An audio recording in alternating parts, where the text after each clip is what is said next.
@canal piso bajo y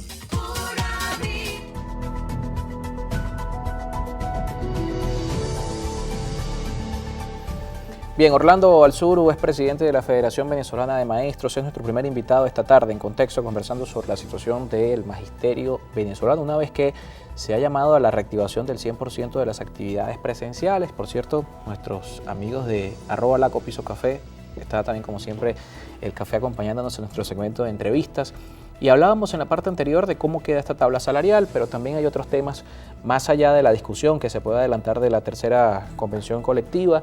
¿Cómo quedaron los jubilados en este sentido con esta tabla salarial?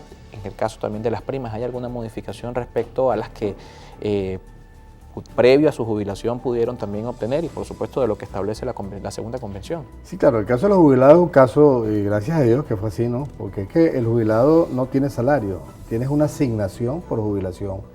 Y claro, tú te jubilas, tú recibes las asignaciones con las cuales te jubilas. Si te jubilaste con posgrado, con doctorado, eso es una asignación que no se te puede reducir, pues, es decir, no te la pueden quitar porque es un derecho adquirido y a ellos no los afecta tanto esta reducción de prima como a los activos.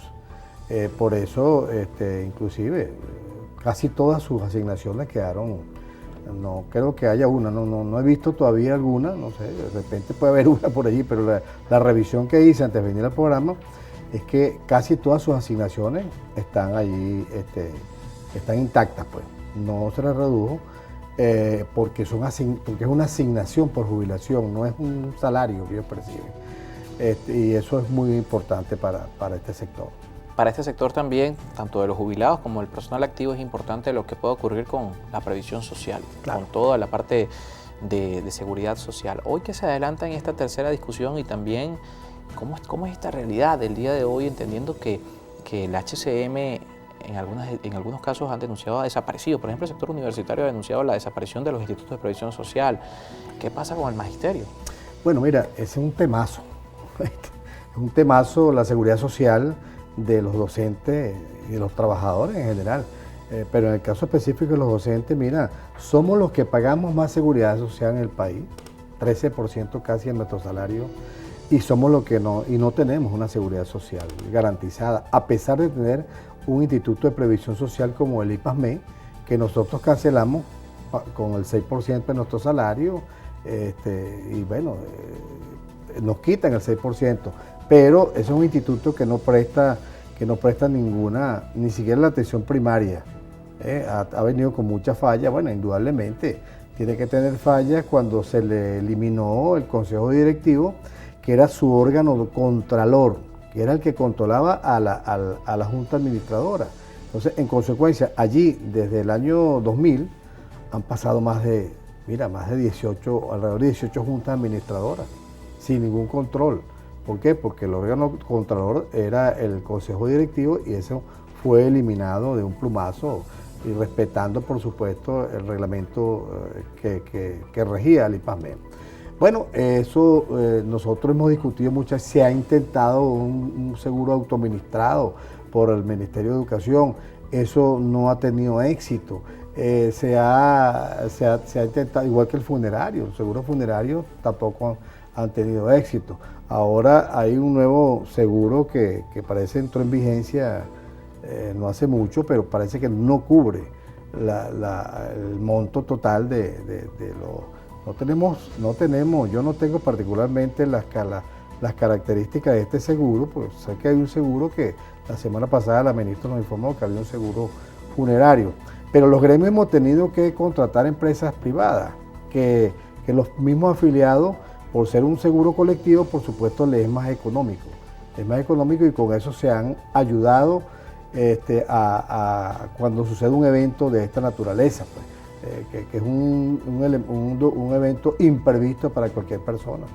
Cuando se le muere, nadie sabe cuándo se va a morir ni cuándo se va a tener. Sin embargo, fíjate que que esto es tan grave que nosotros hemos tenido que hacer colectas cuando se muere una persona, cuando hay un Necesita afiliado, un medicamento. necesita un medicamento, está hospitalizado, etcétera, etcétera. O sea, O las ayudarlos denuncias, a ellos. por ejemplo, de desnutrición que el sector universitario ha hecho con el caso sí, del profesor en el estado de eso Mérida. es correcto, en el estado de Mérida. Bueno, ese tipo de cosas. Pues entonces, los gremios le hemos tenido que hacer frente a una cosa que es responsabilidad del Estado venezolano, del gobierno. Entonces, pero nosotros no podemos a nuestros afiliados dejarlos desamparados en ese sentido. Por eso le hemos ofrecido a algunas empresas privadas seguros de vida y seguros de funerarios para que ellos, en la medida de sus posibilidades, por supuesto, puedan usarlos. Pues.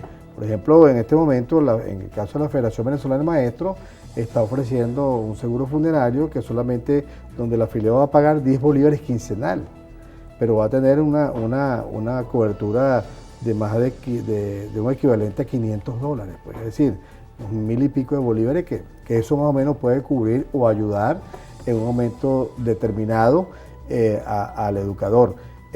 Eso ha sido el HCM, es una tragedia, pues. ¿Por qué? Porque no hay salida, es como una bola de billar, pues tú no tienes por dónde sacarle punta. Hay experiencias en Venezuela que se le hemos planteado a los ministros y a esta y a los anteriores que pudieran solventar lo que es un HCM. Por ejemplo, yo tengo la experiencia de mi hijo mayor, nació bajo un convenio de IPASME, hospital clínico. El IPASME tenía dos salas más un quirófano allí que lo administraban el IPASME, le daba los recursos, los médicos, etcétera, etcétera, y nadie pagaba nada. Le hemos dicho, vamos a revisar eso, a ver si eso se puede hacer, Sí, porque hay una infraestructura en los hospitales que está subutilizada. La infraestructura del IPASME, el IPASME tiene mucho más infraestructura que el Seguro Social. Entonces, ¿por qué razón nosotros tenemos que tener subutilizada esa infraestructura? Si en los IPASME se pueden construir salas funerarias como lo tiene el Hospital Militar, y cosas como esas, pues, cosas prácticas para que realmente podamos hacer, porque ahorita es imposible una prima de un seguro privado. Antes de despedirnos, toca ya finalizar la entrevista.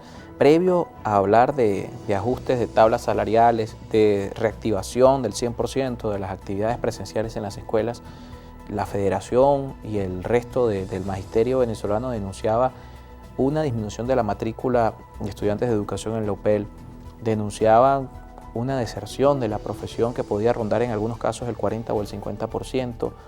Esta medida y estas discusiones que se puedan dar, ¿cómo pueden favorecer a que nuestros jóvenes que se están formando quieran ser maestros y que quienes además lo fueron vuelvan otra vez realmente a las actividades? Claro. Entendiendo que la pandemia, y lo veíamos en la revisión de las informaciones, la pandemia afectó también al sistema educativo. Indudablemente. Bueno, fíjate, a nuestra carrera, yo lo he dicho, le falta motivación. Nadie quiere estudiar educación porque el estudiante de bachillerato que ve a un docente que gana $5 mensuales, por supuesto que no va a querer estar 5 años en una universidad para estudiar educación. Entonces hemos insistido en recuperar, en dignificar la carrera docente y en dignificar la profesión docente. ¿Qué queremos decir con esto?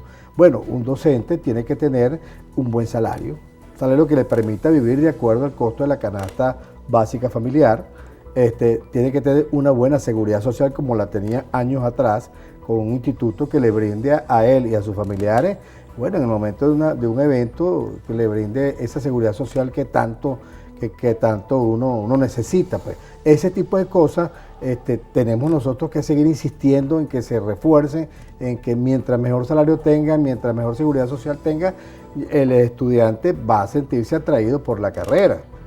Porque mientras realmente no existan estas condiciones, no vamos a tener estudiantes formados como docentes, y por eso el peligro de la migración que hubo en esta pandemia y que ha habido en estos años es producto de los bajos salarios, es producto de la falta de seguridad social, es producto de una serie de elementos que el docente no tiene y que, bueno, mira, lo busca en otro lado. Pues dice, bueno, yo me gano el doble, me gano mucho más haciendo o lavando un carro o haciendo de taxista o lo que sea, que estando 5 o 6 horas en un salón de clase. Entonces, eso es triste porque nosotros tenemos que defender, como siempre lo hemos hecho y como lo seguiremos haciendo, una educación pública, gratuita y de calidad. Obligatoria, gratuita y de calidad.